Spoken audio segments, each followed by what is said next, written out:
We don't really have extended family in the area. Our families live in Rhode Island and Southern Virginia, so this church became our extended family. Over the past 17 years, I've never felt alone.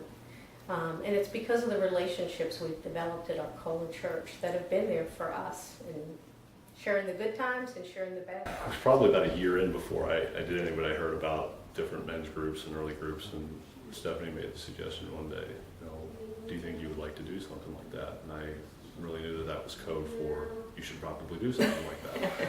So I heard 6 o'clock in the morning, I heard a bunch of guys that I didn't know before. I admit now I was kind of skeptical going in, but then first group getting to meet a bunch of the guys from the church that I'd seen but not really talked to.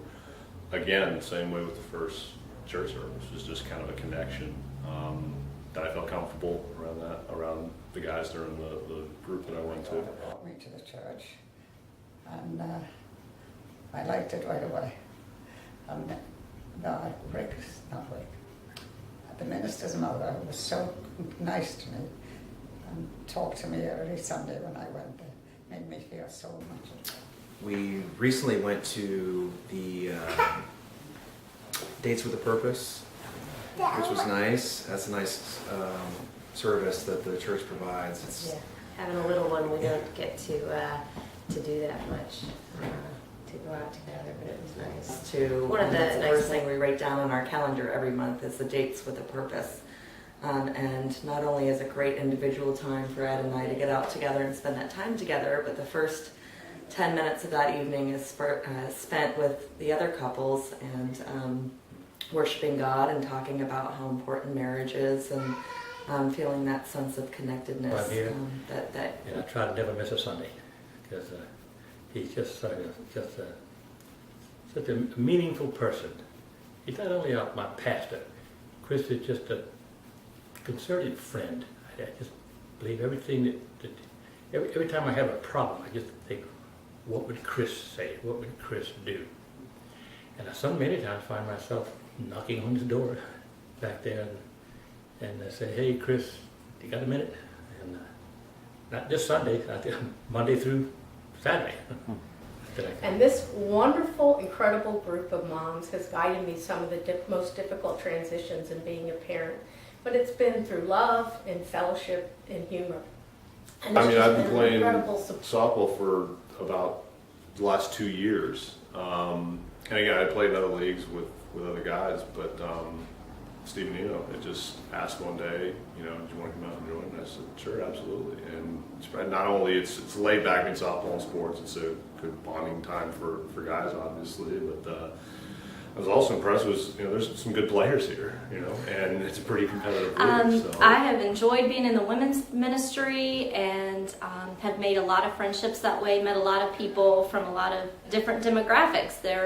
It's a great place to come out and meet women from all different backgrounds and age groups. I've made friends who are much younger than me, older than me. It's been a really nice mix. Last year, I took advantage of a new seminar that was offered about becoming a disciple, because I really wasn't even sure what was all involved in that. And I've been a Methodist my whole life, but I really didn't know all the information and background behind some of the sacraments and the religious holidays. But it's not just about that. It was really about learning how to incorporate those into my daily life to strengthen my relationship with God, and taking those lessons home and how to bring church more into my family. And little did I know that this little once-a-month focus on my relationship with God would come to serve me in a huge way in a very difficult time. And one thing we do there, we critique what Chris is going to say, which is the next hour. And that's very interesting, and he will write down the message that we're going to talk about. It just makes Chris's message more meaningful, and I really enjoy it. Wednesday morning Bible study we love. My mother and my husband Bill also go to that, and we've been going for, 5 years maybe, and we're a good learning tool. And I never read the entire Bible all the way through, so for me, as a child, went to Sunday school and always had the church as an influence for me, but never really read it. So this is great. love learning. So the Men's with No Regret. Mark Abel comes up to me a year and a half ago, and he says, Rich, we have this Men's with No Regret. We've already had 1 year going. We're looking for somebody to lead the other one. I said, I have no clue what to do about leading. I know how to lead, but I don't know anything about the Bible. He says, you don't have to. It's a scripted series. You just kind of follow along, and all you have to do is be a moderator. Well, I can moderate. So I said, okay. And actually, I prayed about it a lot, and I felt that there was a need, a calling for me to be there. And we ended up having 10 or 11 guys in our group, a phenomenal group of guys, and just the opportunity of when you're in high school or even in elementary school, you have a lot of friends, and you can call them up at any time or day. But as you get older, you don't have that many friends, at least in my life. You don't have that many people where I could call right now and know that they'd be there for me. I found 10 of them in this group. Being able to bond with them, being able to hear everybody's trials and tribulations, what they're going through.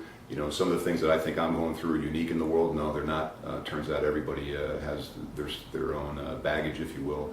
And you have a group of guys that are all there for the same reason, just to become closer to God, to become a better disciple for Jesus, and also to help each other out in this journey we call life.